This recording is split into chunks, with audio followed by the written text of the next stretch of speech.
O Senhor falou a Moisés e a Arão: quando alguém tivesse inchaço, pústula ou mancha na pele, como lepra, deveria ser levado ao sacerdote para avaliação. O sacerdote examinaria a pele, observando se o pelo estava branco e se a mancha parecia mais profunda, seria lepra. O sacerdote declararia a pessoa impura. Se a mancha fosse superficial e sem pelo branco, o sacerdote isolaria a pessoa por 7 dias para observação. No 7º dia, o sacerdote examinaria novamente para ver se a mancha havia se espalhado.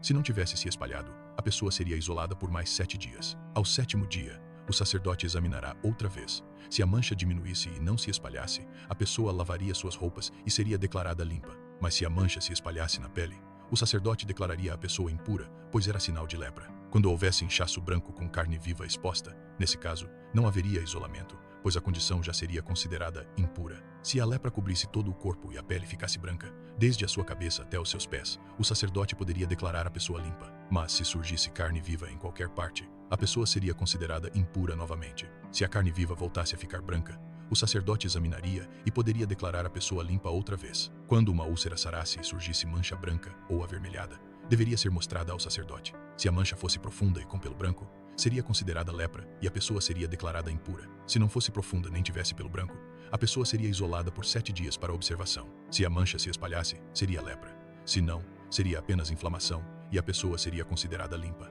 Se houvesse queimadura e surgisse mancha branca ou avermelhada, o sacerdote também deveria examinar. Se fosse profunda e com pelo branco, seria lepra. Caso contrário, a pessoa seria isolada por 7 dias. Ao 7º dia, o sacerdote o examinará.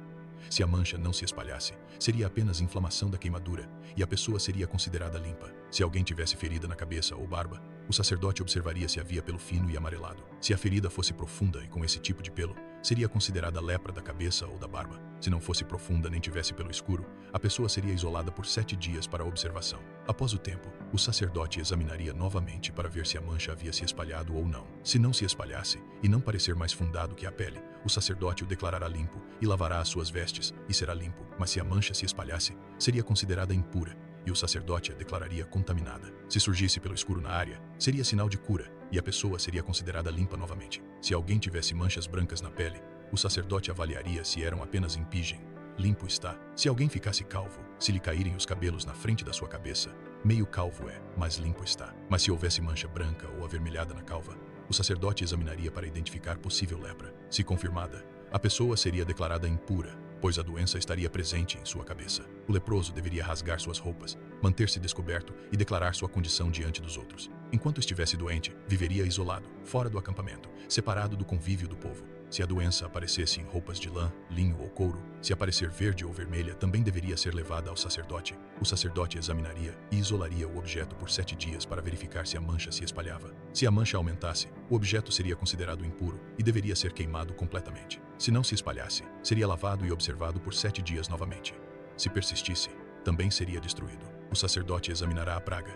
Se persistir após lavar, rasga a parte contaminada. Se voltar a aparecer, é lepra ativa e tudo deveria ser queimado. Deus mostra que santidade envolve cuidado, discernimento e separação, ensinando que o que é impuro deve ser tratado com seriedade. Que este encontro com Levítico tenha tocado seu coração. Continue caminhando conosco nesta descoberta da palavra de Deus. Inscreva-se, curta, comente e compartilhe.